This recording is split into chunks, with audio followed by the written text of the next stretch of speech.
Thank you for joining us. So we are delighted to have Kathryn here as our keynote speaker. Kathryn is the Chief Program Officer at Community Food Centres Canada, and she's worked for over 20 years in the community food security sector.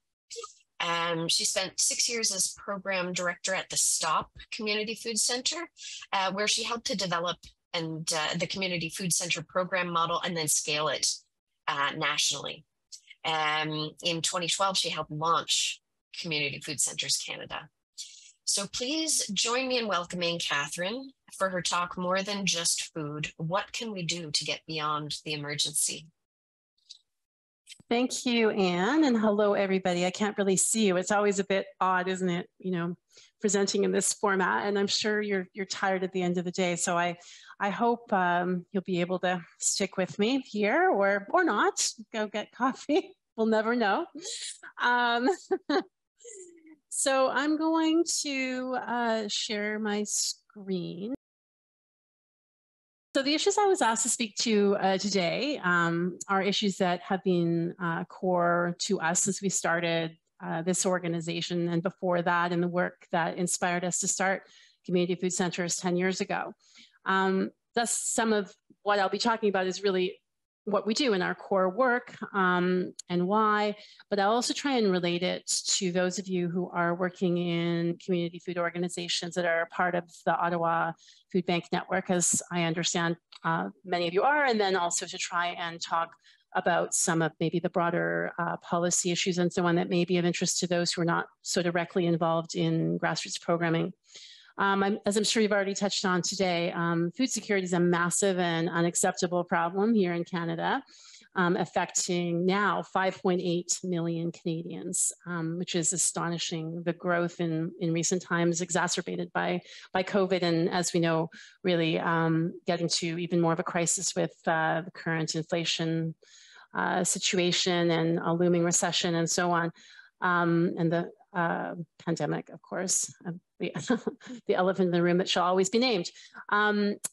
It's closely linked with poverty and social inequality. And the big picture is that those of us working in food charities are taking a variety of direct, immediate, creative, hopeful approaches to addressing the issue, while always having to face the reality that what we can do is inherently limited in scale.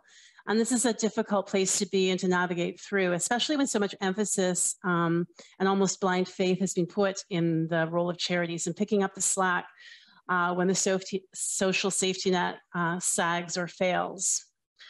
To go beyond the big numbers and the concept of hunger per se, I thought I would start by touching on the grassroots research that we've done with our partners on the ways that food insecurity impacts people's lives. As the title of the report states, living with food insecurity is about so much more than just feeling hunger sometimes or often. And it's crushing to hear it in people's own voices. And I'll put up some quotes on the screen. You can entertain yourself. Well, it's not entertaining, that's not a very good way to put it, but you can read through while I'm talking. The voices that came out of the report and the ways in which food insecurity impacts upon health, upon mental health, about family relationships, the ability to take on work, the stress of worrying about running out of food, the inability to participate fully in society, in family life and culture, and the ways that people are shut out of daily activities that lead to social belonging, and the ways in which they're prevented from taking on the challenges that could actually lead to making changes in their life, like getting a job or when that's a possibility, or entering a new educational program or such. I know a lot of this is familiar to you who do this work, but it really is, quite sad to read what these sort of at the granular, the fine grain of like what it actually means to people to live with this constantly. And the themes that you see here on the screen relate to things like stigma, shame. I mentioned stress and mental and physical health, and the ability really to, I guess most generally say, to aim higher or differently or to get out of a situation in life. And if you want to know more about that report, you can go to the microsite that we have for it, beyondhunger.ca, and there's a variety of the links to the full report and policy solutions that are linked there. So the detail and texture of this, which we know from our work already, but is captured here, is kind of what informs, I think, the community-based solutions, at least that we pursue, beyond simply providing food. Actually, I'll just leave that there for now. I'm going to tell a little story that I experienced the other day here in the office. And apologies to any of you who happened to go to the Maple Leaf Symposium recently, because I told the same story, but as one does. But I really feel that it is illustrative of the dilemma that individuals and organizations are facing when it comes to not allowing the ongoing emergency to define all that we do, and leave us sort of paralyzed in the role of always meeting immediate needs without being able to make larger change. So I was here in the office, and we don't really offer any direct services here. We just have offices and people, and not these days, not so many people. They come, they go, it's hybrid. And even when we are working, it's mostly our partners that we work with across Canada who are delivering the direct services. So we don't have food here except for some, old food from people's lunches in the fridge. And as I was working, a young couple, clearly newcomers, came by and knocked on the door, which is locked. And they had a bundle buggy with them, looking for food, thinking perhaps from the sign or maybe something they'd seen online that maybe we would have food. I know about food services in the neighborhoods. I started looking around to see what they could access. I found 2 local food banks. One was open in 2 days for 3 hours, and the other had just been open that morning and wouldn't be open for another week. I knew that even if they got to the food bank, what they would get would be potentially limited, maybe a 3-day supply, or maybe a bit more generous if there was food around, but it was not going to be a panacea.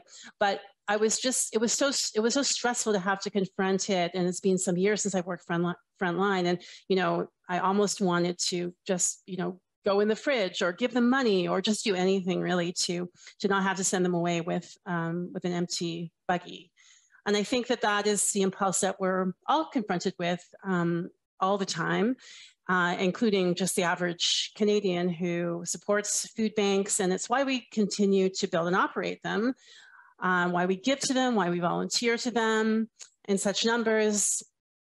And it's why that when you're in the mindset of doing anything that isn't filling this direct need, it can seem very frivolous. So the impulse is to want to put all resources at all times into this need. But the fact is, we're talking about millions of people who are in need in a patchwork system that is only really, even when it's, when it has been functioning as best, only accessed by a fraction of food insecure people for a variety of reasons, from stigma to just logistics, whether there's one near you, whether it happens to be open, whether it's only open during work hours when you're working, because we know many, many people accessing food banks are in fact working.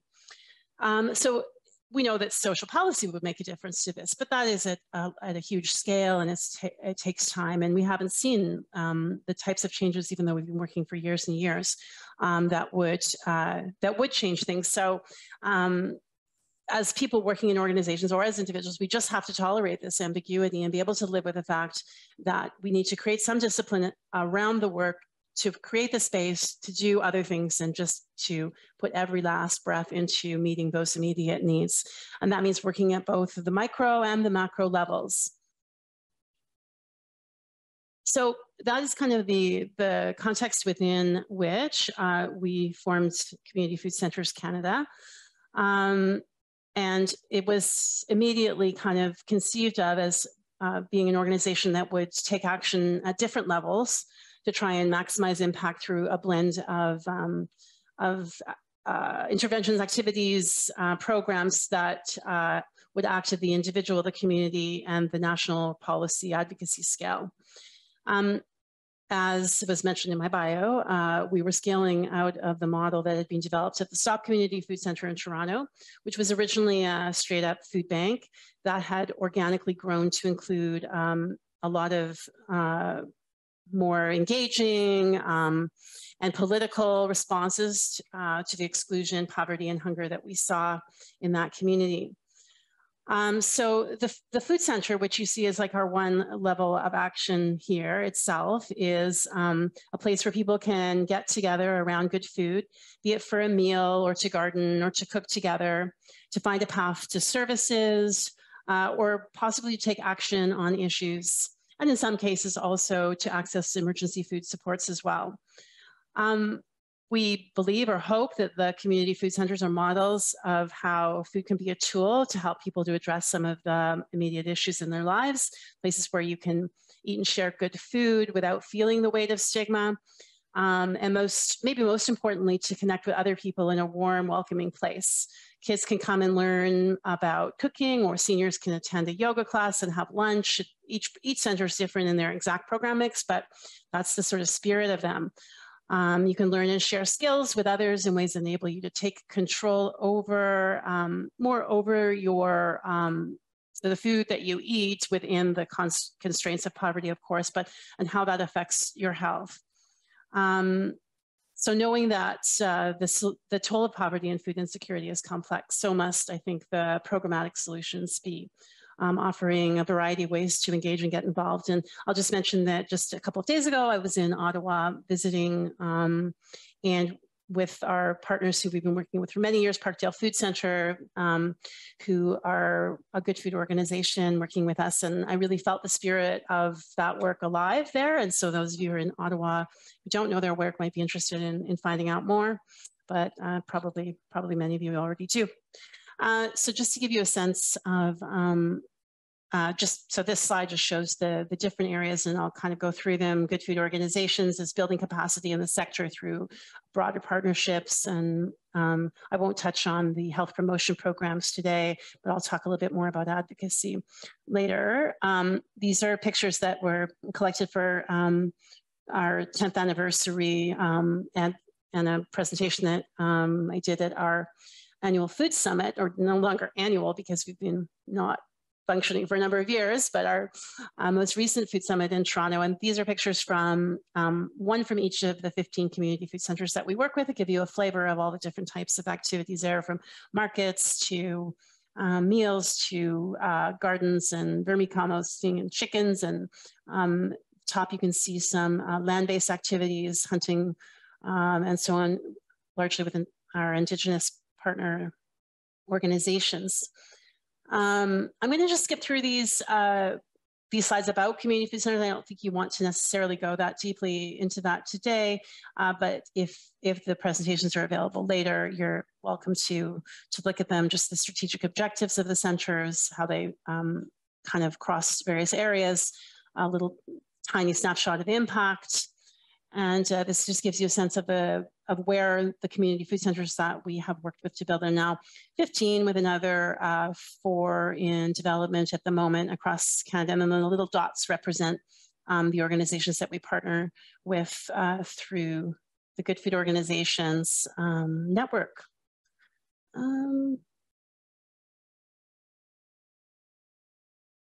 So like a food bank, we know that as proud as we are of the work that we do with community food centers, we also know that they can't create the scale of change that we need to see if we are to address food insecurity in this country. So they can inspire, and they can be perhaps for those who can connect with them, a pathway to change or to emergency food, to all sorts of things. But again, the problem at the scale that we're talking about, nothing we can do at the grassroots can solve that. So another level of work that we do, though, is with the sector through the Good Food Organizations Project, and that's really to try and work with organizations to build capacity across the sector. We offer training, knowledge exchange, small grants and gatherings, and hoping that we will inspire and others will inspire each other to work towards progressive models of community food programs, and also that we can work together to make some noise on some of the bigger issues that affect the issues that we see manifested in our community. So I'd like to go a little deeper into the good food principles, which are the principles that bind together those organizations that are involved in as good food organizations. And they're not exactly prescriptive. They are what you might call aspirational, in the sense that people sign on who may or may not, in fact, be enacting all of them. They may they use them as part of a kind of self-examination process to see if they want to take action in a variety of ways to move towards these. They may already be meeting them all. They may only be relevant, only a few of them may be relevant, but they're there as kind of a shared principles and guidelines. And I think going through them in a little bit more depth kind of gives an insight into sort of the way that we evolved anyway, as when we were working at the Stop as a food bank, into a broader set of programs and maybe relevant to some of you. Just beside it, the good food rules. Good food rules are not meant to be like rules; they're meant to be like rules, but that they may be relevant to, again, those of you offering food programs. They are kind of ideas about the type of food that we want to feature in our organizations. So the first principle is we take action from the individual to the systemic level. And the idea is that it's important that we work at different levels, as I've mentioned, that we are able to help individuals today, be it with emergency food or a community building program or kids program or seniors program, but that we move all the way through to a focus on the systemic and trying to, as much as we can, take action on those bigger issues. So some examples of how that might work are building out from the basic services to offer complementary programming that can go beyond meeting just basic needs. That could be anything from information and referral to growing and cooking food programs, community meals, or programs that can empower or support health, get people knowing their neighbors or getting involved in issues. Staff, board, community members might be finding ways to look at those issues, even if you don't have dedicated staff for it. Maybe jumping on to support other organizations' campaigns from time to time, petitions or postcards or whatever it may be, to engage in some advocacy. The second principle is we believe and invest in the power of good food, and that Good Food Rules speaks to that a little bit. Food is the vehicle through which we work around community building, and it can have powerful impacts on health and belonging. And while we don't believe in rigidity around food and diet or shaming people over their food choices or preaching about food, we do believe that people deserve the best food, and that the best food for health is often the food that's hardest to come by when you're living on a low income. Receiving just food waste that hasn't been very carefully curated or dealt with can be damaging both to the spirit and to health. Cheap, highly processed food is quite widely available, whereas that healthy food, fruits and vegetables and whole foods, are not as available. So knowing that organizations make choices when we can choose what we distribute is not going to be those foods. And some examples of how this is enacted in organizations is that it means that we might be budgeting and raising money for food versus just working with what kind of comes to our door, them from industry or from individuals who for various reasons may not be aware of or concerned with what it's trying to live on canned or highly processed foods, which, to be fair, are shelf stable as well, and often we don't have the equipment that we need to refrigerate and so on. But so there's reasons why it's grown that way. But often organizations will have something like a healthy food policy, which is about the types of food that they're trying to aim to distribute, and about which types of food that they will not distribute or accept. Serving meals that are high quality and nourishing, delicious, and all the ways, including maybe having a chef on staff. Not everyone can afford to do that. Not everyone does meals anyway, but and then just always being aware of what the community composition looks like, what the preferences are, what's culturally appropriate.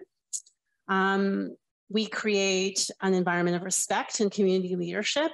And that means everything in the organization, from the physical surroundings to the processes to the culture of the staff, is based in the belief in the inherent dignity and value of everybody who comes into the space, and in the inherent value and assets of all people.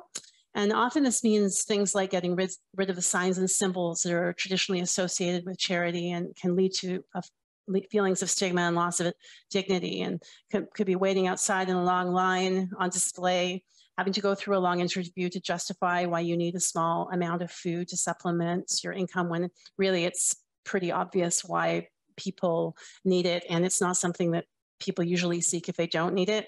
Allowing for choice within the food available, as much as true choice as possible, not like pretend choice, not, somebody walking with you and pretending you're in a grocery store and policing what you're getting, but actual choice as much as possible. And then ensuring that the space itself, if you can, is cheerful, welcoming, inclusive, reflective of respect, again, for the people coming in. That can start with a coat of paint, not too expensive, but it could be setting your sights on a new site, a new building that has windows and nice lighting and a nice kitchen and so on. I mean, these things don't happen overnight. Volunteers, ensuring that the volunteers that you're working with are participants, as well as just people who come and kind of maybe more middle-class volunteers who want to help out, just because those folks will have more of a sense of what it's like to live in those circumstances and not perhaps convey certain attitudes that can be stigmatizing. At community food centers, for example, we aim for about 50% community participants as volunteers, as well as training volunteers and making sure that they are well-grounded in equity and inclusion principles and that kind of thing. And I see you popping up. Is that to give me a little time issue thing? Okay, fair enough. So I'll just finish here quickly on the principles. We meet people where they're at, and you can read the poster that's about addressing barriers and also trying to create multiple entry points for people into organizations that don't assume anything about what their skills are or where they may be. And then aiming high for our communities is really about just saying that this is work that needs to be done, and not being shy about naming what it costs, and having and aiming to have the staffing and the accountability and transparency that can come with that. Just quickly, I would say that food banks have both assets and challenges as vehicles for change. I mean, it can be daunting if you're small to make changes, but you may have an old guard of volunteers or board members that are maybe committed to the older model, but it's not impossible over time. And there's always new people who will get on board, even if you lose some people.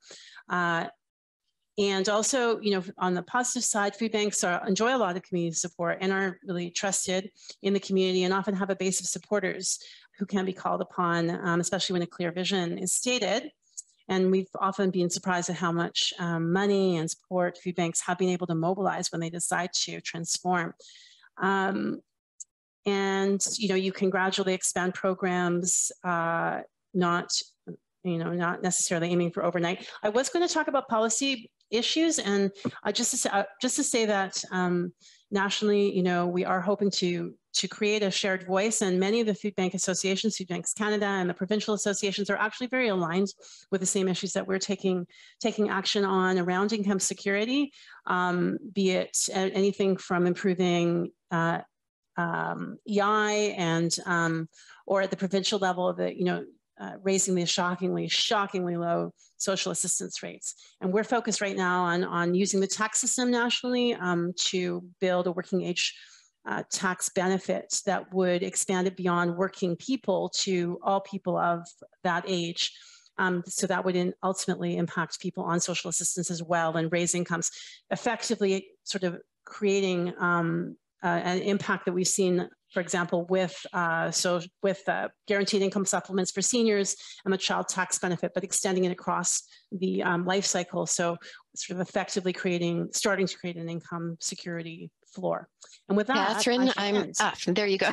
I was just going to step in and say we're going to have to end. Thank you, Kathryn. And unfortunately, I don't think we've got time for any questions at the moment, but if folks have questions, please put them in the chat and we will see if we can find answers for you after the fact. And I want to say, as I said before, I think the notion of tolerating ambiguity is essential for the work that we're doing, dealing with the complexity inherent in food insecurity. So I thank you for that point. And and so much more of the information that you've shared here today. And I ask everyone to join me in thanking Kathryn as well for joining us and sharing with us. And next, we will have Rachel share some closing remarks. Rachel Wilson, our CEO. And so I ask Rachel to step up and join us now. There we go. Perfect. Thank you so much. And thank you everyone for your patience. I wanted to just say a few remarks in closing from this incredible today. And last week I heard someone speak at a similar symposium about changing the direction of water. And that metaphor really stuck with me. And they were sharing how if a community needed to move the way a stream was moving through their community, everyone came together and all of the people were needed to make it work. And everyone would pick up a stone, whatever they could carry, and place it in the water. So some would carry big stones, some would carry small, whatever they could manage. But it really was about everyone working together and placing their stone in order to direct the water in the direction that we needed. And I think today is another one of those steps for all of us in redirecting the water. And we know that the direction that we've been headed in has not been working, and it's time for us to set a new direction. And today is really about working together as a collective community, each of us carrying the stone that we can carry right now. So for some of you, your stone will be smaller because of the capacity and the issues and the day-to-day challenges that you face.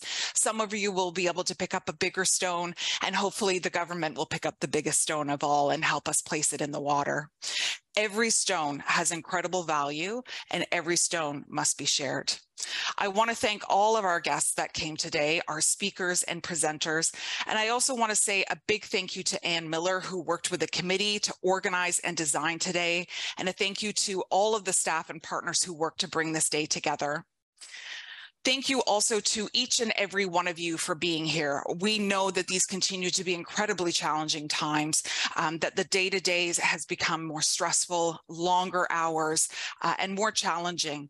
And we thank you for taking the time to be here today and giving of your day. I hope you've identified a few action items or ideas that you can implement tomorrow and start placing your stone in our collective water. Our last request to you is to help make next year's conference even better. Fingers crossed it will be in person. And now I've jinxed it, so my apologies. Touch wood, everyone throw salt over your shoulder or whatever it may be. But please, if you could help us and provide feedback about today, there is a link provided in your delegate information package, and we'd ask you to share your feedback about what you liked and what you'd like to see different next year. That will help us make sure that this conference is the most meaningful and impactful for each and every one of you. So on that note, I bid you all a wonderful evening and just send our tremendous thanks to everyone who participated in today and making today such an incredible success.